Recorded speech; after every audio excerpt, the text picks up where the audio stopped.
হাদি ভাই প্রথমত আমার শিক্ষক।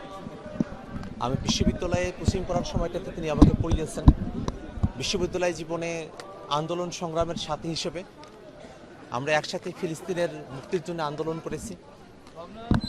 24-এর অভ্যুত্থানে তিনি অংশগ্রহণ করেছেন এবং 24 পরবর্তী সময়ে বাংলাদেশকে নতুন করে সাজাতে এবং এই বাংলাদেশে যে আধিপত্যের ছোঁয়া বাংলাদেশের সংস্কৃতিতে, বাংলাদেশের রাজনীতিতে, বাংলাদেশের সমরনীতিতে, বাংলাদেশের নদীতে, সীমান্তে, সমুদ্রে এই যে সর্বত্র আধিপত্য, সে আধিপত্যের বিরুদ্ধে সাংস্কৃতিকভাবে, বুদ্ধিবৃত্তিকভাবে, কবিতার মাধ্যমে, প্রতিবাদের মধ্য দিয়ে ওসমান হাদি ভাই নতুন বাংলাদেশে তিনি স্বপ্ন বিনির্মাণ করতে সমর্থ হয়েছিলেন। তিনি গণতন্ত্রের বাংলাদেশ চেয়েছিলেন, ইনসাফের বাংলাদেশ চেয়েছিলেন, তিনি আধিপত্যবাদ মুক্ত এক বাংলাদেশ চেয়েছিলেন, যে বাংলাদেশ স্বনির্ভরভাবে বিশ্বের বুকে মাথা উঁচু করে দাঁড়াতে পারে। তার সেই স্বপ্নের সঙ্গে বাংলাদেশের মানুষেরা একত্রিত হয়েছিল। সেটাকে পতিত ফেসিবাদীরা তারা সহ্য করতে পারে নাই।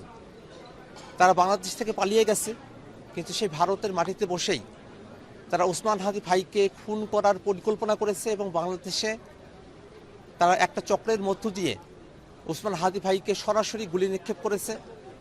ভাইকে তারা হত্যা করেছে। আমাদের ভাই শহীদ হয়েছেন। ওসমান হাদি ভাই যে স্বপ্ন দেখেছিলেন, সেই স্বপ্নের জন্য তিনি শহীদ হয়েছেন। সেই সোনার বাংলাদেশ, সেই নতুন বাংলাদেশ, ইনসাফের বাংলাদেশ, সেটা যেন আমরা গঠন করতে পারি। আজকের জানাজার নামাজ থেকে আমরা সেই শপথই গ্রহণ করছি। ওসমান হাদি ভাইয়ের মরদেহ কবরে শায়িত করে কবরে মাটি দিয়ে সেই হাত নিয়ে আপনাদের কাছে উপস্থিত হয়েছে। সেই কবরের তাজা মাটি আমাদের হাতে লেগে আছে এখনো। সেই মাটির শপথ, ওসমান হাদি ভাইয়ের জানাজায় এত মানুষের সমাগম হয়েছিল, সে সব মানুষের শপথ। এবং আজকের জানাজা আওয়ামী লীগ এবং তাদের দোসরদের জন্য একটা রিমাইন্ডার যে বাংলাদেশে যদি এই জুলাইকে কোনো কারণে আঘাত করা হয়, জুলাইকে যদি নস্যাৎ করার পরিকল্পনা করা হয়, জুলাইয়ের পক্ষে যারা আছে তাদের জীবনকে যদি হুমকির মুখে ফেলা হয়, তাহলে বাংলাদেশের কোনো মানুষ দলমতের পার্থক্য করবে না।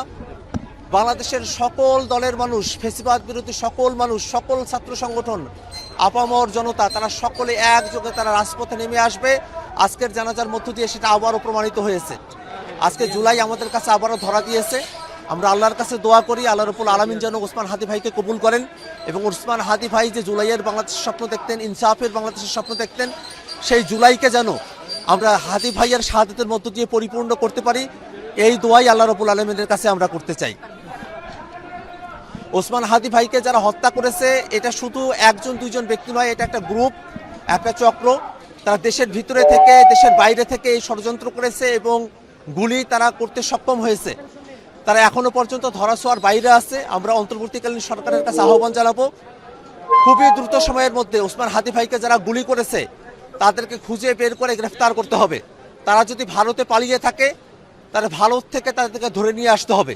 এবং ভারত সরকারের কাছেও আমরা দাবি জানাই, শেখ হাসিনা সহ জুলাইয়ের যত গণহত্যাকারী আছে এবং ওসমান হাদি ভাইয়ের খুনিরা যদি ভারতে আশ্রয় নিয়ে থাকে, তাহলে তাদেরকে বাংলাদেশে প্রত্যর্পণ করতে হবে এবং কেবলমাত্র বাংলাদেশের জনগণের সাথে সম্পর্ক তৈরি করার মধ্য দিয়ে, খুনিদেরকে বাংলাদেশে প্রত্যাবর্তনের মধ্য দিয়ে ভারতের সাথে বাংলাদেশের সম্পর্ক মর্যাদাপূর্ণ জায়গায় উন্নীত হবে। তার আগে পর্যন্ত ভারতের দমননীতি, আগ্রাসন, আধিপত্য এবং বাংলাদেশের খুনিদেরকে ভারতে আশ্রয় দেওয়াকে বাংলাদেশের মানুষ কোনোভাবেই গ্রহণ করবে না।